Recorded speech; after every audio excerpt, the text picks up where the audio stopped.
Today we are going to start transportation problems. Main जो LPT की problems है ये हमारे पास तीन टाइप्स में आती हैं.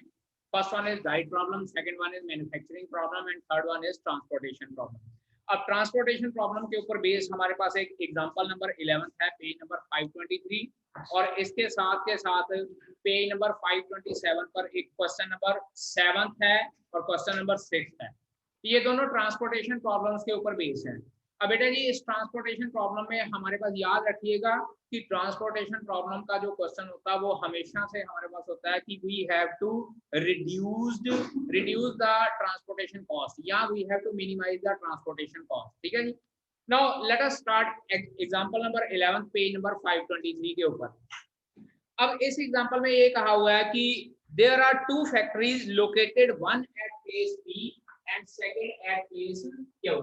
मान लीजिए ये प्लेस P है और दूसरी फैक्ट्री जो है Q प्लेस पे है हमारे पास. This is factory P and this factory is at Q.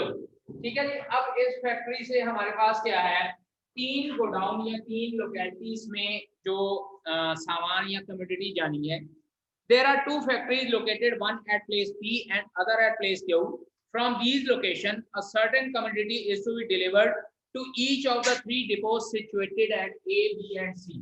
हम लोग क्या करते हैं, मान लीजिए यहाँ पे हमारे पास तीन डिपो हैं, कैपिटल A, कैपिटल B और कैपिटल C. यहाँ से और यहाँ से सर्टेन कमोडिटी तीनों गोडाउन या तीनों डिपो को भेजनी है, और the weekly requirement of the depot are respectively 5 units. इसकी 5 यूनिट है, इसकी रिक्वायरमेंट भी 5 यूनिट्स है और इसकी रिक्वायरमेंट हमारे पास 4 यूनिट्स है. And the quantity, while the production capacity of the factories at P and Q are respectively 8 units and 6 units. अब ध्यान दीजिए 8 और 6 14 यूनिट्स है, 5 5 10 और 4 14 यूनिट की ही रिक्वायरमेंट है. यानी कि जितने यूनिट्स प्रोडक्शन है उतनी यूनिट्स की ही रिक्वायरमेंट है.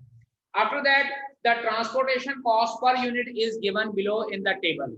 और यहाँ पे हमारे पास एक टेबल बना हुआ है जिसपे ट्रांसपोर्टेशन कॉस्ट लिखी हुई है कुछ इस तरह से. मैं टेबल यहाँ पे ड्रॉ कर देता हूँ. From, this is from capital P और उसके बाद capital Q and to capital A, B and C. इस तरह से ट्रांसपोर्टेशन कॉस्ट गिवन है. This is 160, 100 and 150. उसके बाद Q से ट्रांसपोर्टेशन कॉस्ट है 100, 120 एंड 100. मीन्स टू से कि अगर P से हम लोगों ने कमोडिटी A की तरफ भेजनी है तो उसकी कॉस्ट 160 रुपीज पर यूनिट है. P से B की तरफ भेजनी है तो उसकी कॉस्ट कमोडिटी की 100 रुपीज पर यूनिट है.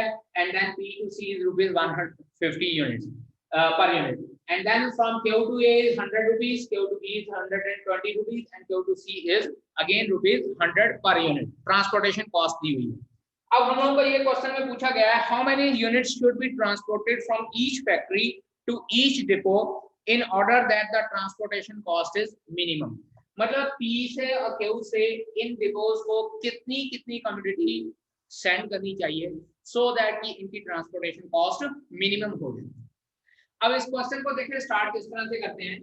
स्टार्ट इस तरह से करते हैं कि P से A की तरफ मैं कह देता हूँ कि X यूनिट्स भेजे जाते हैं.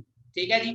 सिमिलरली P से B की तरफ Y यूनिट्स भेजे जाते हैं और P से C की तरफ कितने यूनिट्स भेजे जाएंगे, that will be equals to 8 minus X minus Y. क्योंकि X यूनिट इधर चले गए, Y यूनिट दूसरी साइड पे चले गए, तीसरी साइड पे हमारे पास क्या रह जाएंगे 8 माइनस X माइनस Y. अब सिमिलरली Q से A की तरफ, अब बेटा जी X यूनिट इसने भेज दिए हैं, इसकी रिक्वायरमेंट 5 यूनिट थी तो Q से कितनी यूनिट मंगाएगा 5 माइनस X मंगाएगा.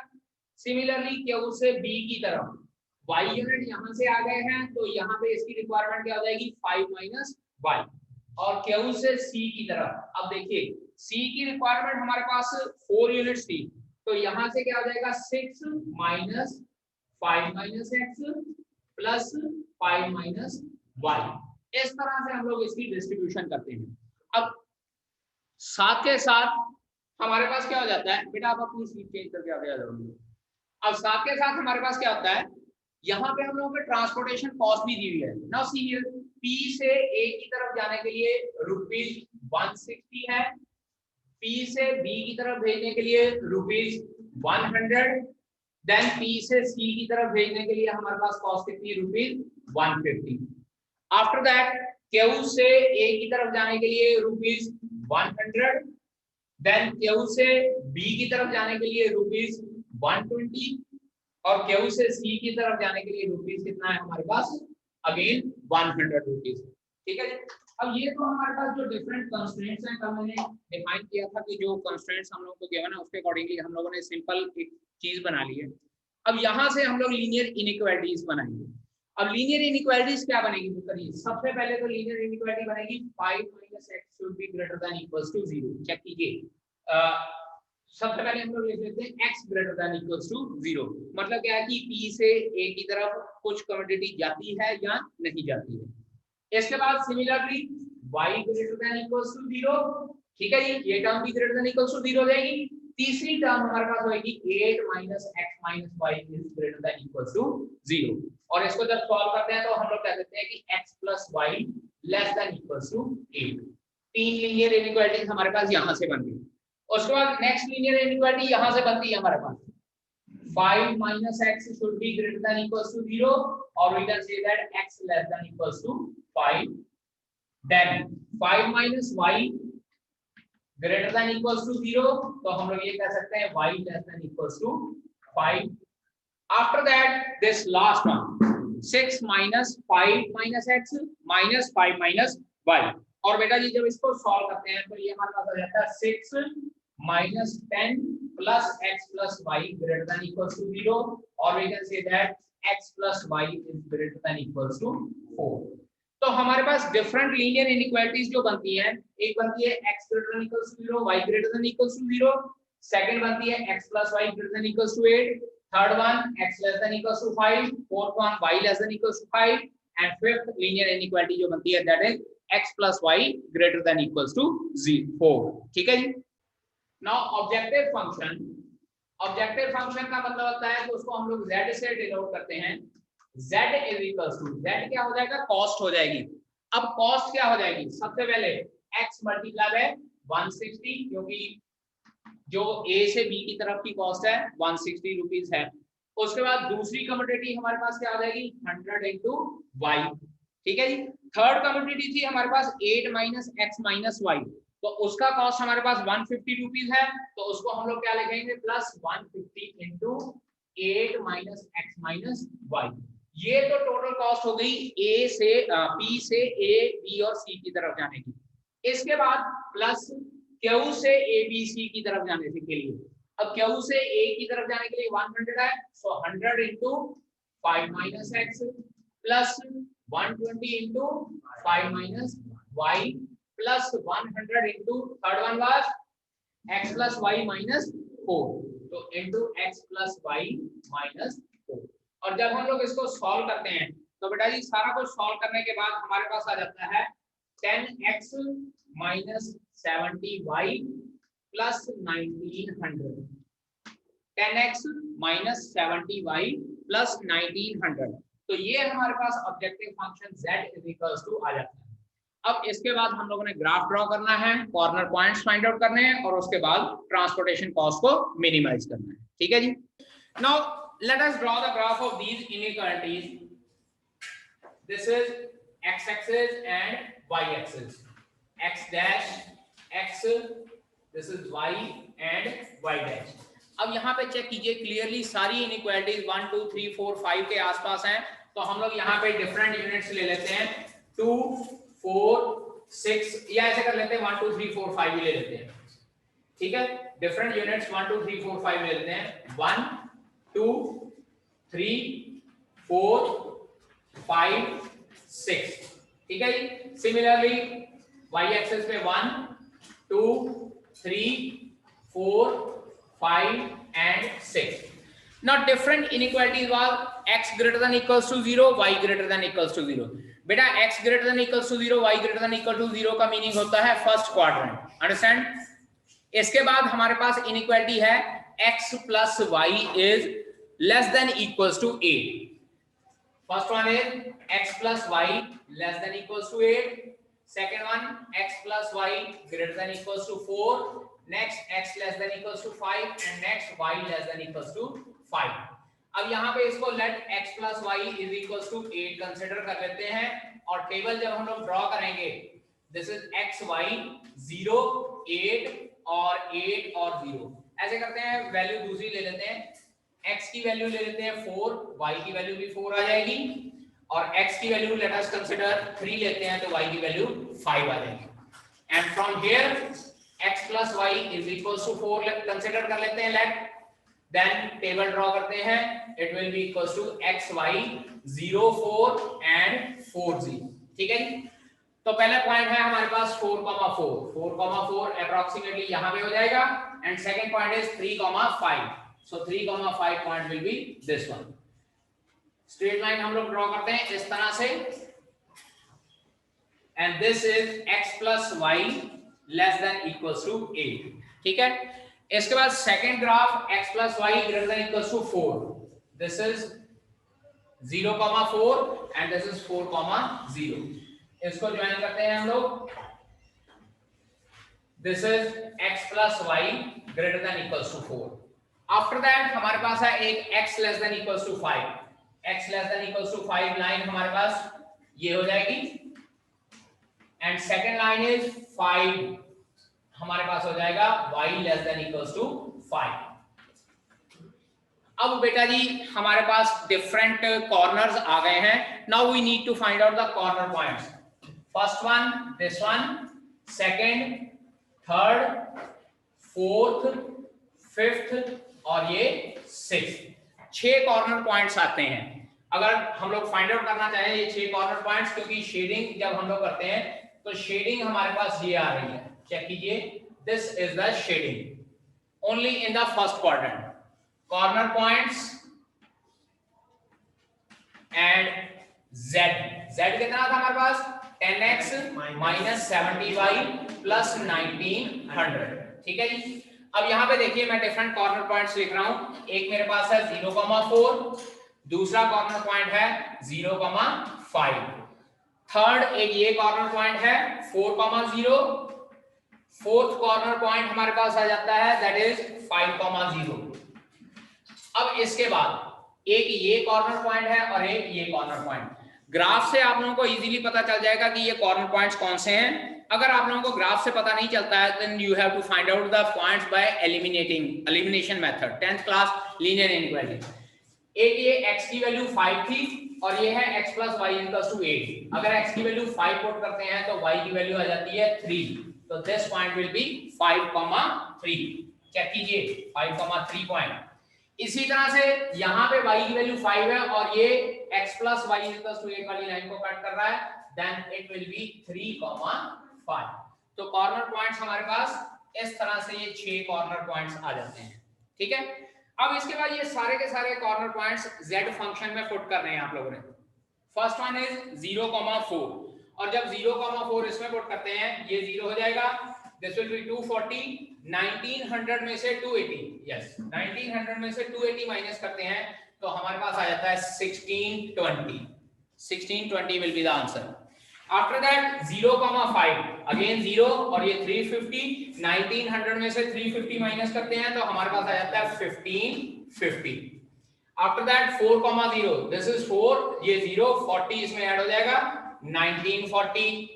5,0 ये हो जाएगा हमारे पास 1950 एंड देन 5,3 पुट करें, 5,3 पुट करते हैं तो बेटा जी 1740 आता है। 5 इसमें पुट करते हैं 50, 1950 माइनस 280, ठीक है जी 1740 आ जाएगा। और इसी तरह से 3,5 पुट करते हैं तो बेटा जी हमारे पास आता है 1580। ठीक है, ये डिफरेंट वैल्यूज आ जाती हैं। Now we need to find out minimum value. अब यहां पे चेक कीजिए इन सभी में मिनिमम वैल्यू मेरे पास ये आ रही है मिनिमम। ठीक है जी, तो इसका मतलब क्या हो गया कि x की वैल्यू शुड बी 0 और y की value should be equals to 5। It implies x is equals to 0, y is equals to 5 will give minimum transportation, will give minimum transportation। और इसके बाद फिर आप लोगों ने कैसे लिखना है कि P जो हमारा गोडाउन था वहां से A की तरफ 0 कमोडिटी जाती है, P से A की तरफ 0 कमोडिटी, लेकिन P से B की तरफ कितनी कमोडिटी जाती है 5, एंड सिमिलरली P से C की तरफ 3 कमोडिटीज जाती हैं, ठीक है। और क्योंकि उनकी रिक्वायरमेंट मैच करती है तो यहां से फिर B से P की तरफ 5 की 5 कमोडिटीज चली जाएंगी। इस तरह से आप लोगों ने एंड में इसको एक्सप्लेन करना है इस क्वेश्चन को, ठीक है बेटा जी। नाउ नेक्स्ट एक क्वेश्चन करते हैं मैन्युफैक्चरिंग प्रॉब्लम के ऊपर। Example number 10, a manufacturer has 3 machines 1, 2 and 3 installed in his factory. Machine 1, 2 are capable of being operated for at most 12 hours. At most 12 hours का मतलब क्या है कि 12 घंटे से ज्यादा काम नहीं कर सकती।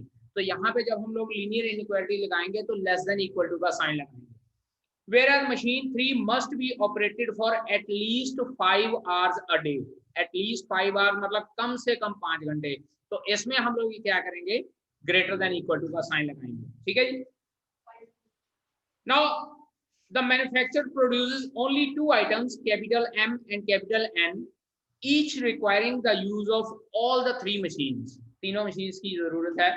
The number of hours required for producing 1 unit of capital M and 1 unit of capital N on the 3 machines is given in the following table. पहले एक टेबल ड्रॉ कर लेते हैं जो यहाँ पे हम लोगों को गिवन है इस तरह से। 2 हमारे पास आइटम्स हैं, कैपिटल M और कैपिटल N, ठीक है जी। और यहाँ पे हमारे पास मशीन आर्स है, मशीन आर्स,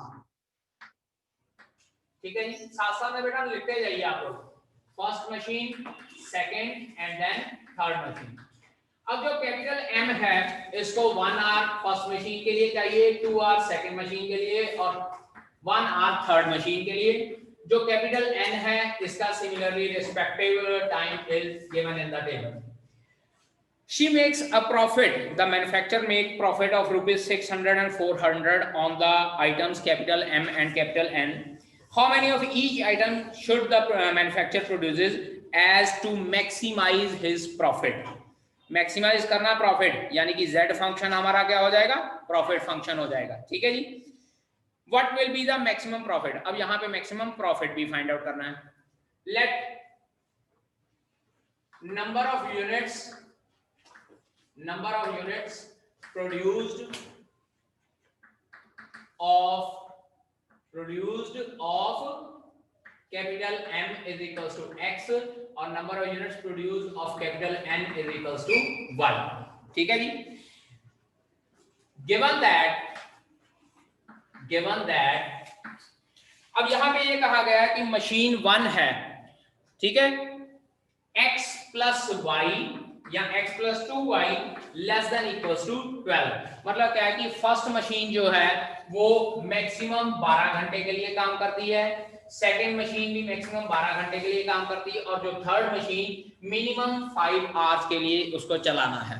तो x plus 2y less than equals to 12, m commodity 1 hour और n कमोडिटी 2 आवर, तो टोटल टाइम क्या हो जाएगा, x plus 2y less than equals to 12। Similarly second inequality हमारे पास हो जाएगी 2x plus y less than equals to 12। Check कीजिए यहाँ पे अब की बार 2x plus y less than equals to 12। और इसी तरह से third commodity x plus 1.25y greater than equals to 5। अब इसको जरा फ्रैक्शन में कन्वर्ट कर लेते हैं, तो x plus 5/4y greater than equals to 5 or we can say that 4x plus 5y greater than equals to 20। तो 3 लीनियर इनइक्वालिटीज हमारे पास बन गई हैं इसमें, and obviously x greater than equals to 0, y greater than equals to 0, ठीक है। तो ultimately हमारे पास 3 लीनियर इनइक्वालिटीज हैं और एक फर्स्ट क्वाड्रेंट को लाई करने वाली, x greater than equals to 0, y greater than equals to 0। इसके बाद we have to define objective function z function. m commodity से उसको 600 का प्रॉफिट होता है और n कमोडिटी से उसको 400 का प्रॉफिट होता है, so that will be 600x plus 400y and we have to maximize this z function, ठीक है जी।